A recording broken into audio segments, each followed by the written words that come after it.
这个故事如果你听起来不累，那么你的听力水平在生活中是完全够用的。要持续提升英文，记得点击订阅按钮。我们开始吧。 It all began with a tiny cup shaking on a wooden table, and people losing their minds over it. On a cold morning in Old England, tea was not just a drink, it was a pause in the day, a moment to breathe, a quiet space between hard hours. A woman pours hot water into a small cup, thin steam curls up, the leaves swirl, and for a second the world feels calm. Then someone bumps the table, the cup rattles, the tea splashes, and voices rise fast. Faces tighten, words fly, and what was peaceful turns loud. Nothing is broken, no one is hurt, but the room fills with noise. That picture is where the phrase "a storm in a teacup" gets its long life. The words sound gentle, but the feeling is sharp. A storm means wind, rain, fear, and chaos. A teacup is small, easy to hold, easy to control. Put them together, and you get a fight that feels huge to the people inside it, while the world outside barely notices. Long ago, writers in Britain saw this kind of thing everywhere. Families argued over small slights, towns fought over tiny rules, and friends stopped speaking over words said too fast. The phrase grew in tea rooms, in letters, and in books, passed from mouth to mouth like a knowing smile. One writer in the 1700s joked about a wild storm trapped in a little pot. People laughed because they knew it was true. They had seen anger grow bigger than the problem that started it. Tea was part of daily life, so the image stuck. You could see it, smell it, almost hear the cup shake. Over time, the phrase crossed oceans, changed a little, but kept its heart. In America, people understood it right away, even if they used different cups. Picture a small village by a gray river. A market opens at dawn. A man sells bread, another sells apples, and a boy runs between them. Someone says the bread is too hard. The baker snaps back. Voices rise. A crowd forms. Old stories are dragged out. Hands wave. The argument grows legs and starts to run. By noon, half the town is choosing sides. By night, everyone is tired, and the bread is still just bread. The storm passes, the cup sits there, and life goes on. That is the heart of the phrase. The power of a storm in a teacup is not in the tea, but in us. We are good at making small things feel big when pride gets hurt. A late reply to a message, a look that feels wrong, a word that lands sharp. These moments tap something deep. The body reacts fast. The mind builds a story. Soon the chest feels tight, and the problem feels heavy. From the inside, it feels like thunder. From the outside, it is a ripple.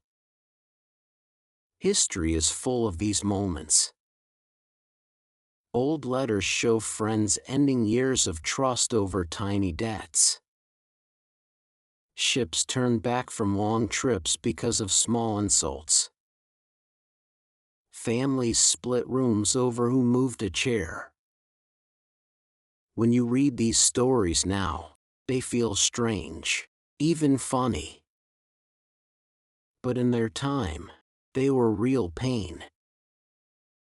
People did not wake up planning drama. They just held their cups too tight.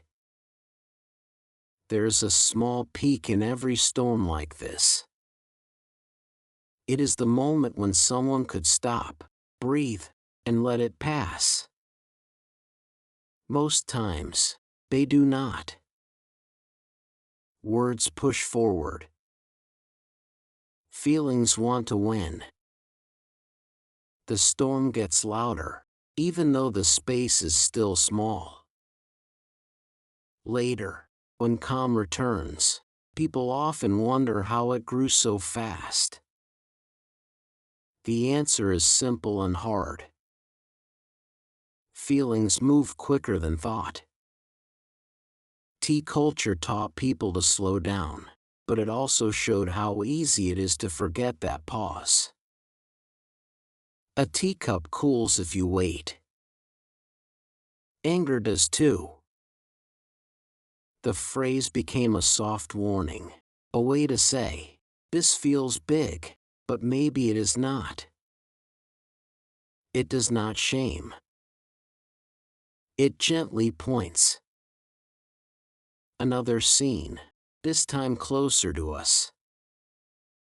Two friends work on a small project. One forgets a file. The other feels ignored. A message is sent with a sharp edge. A reply comes back colder.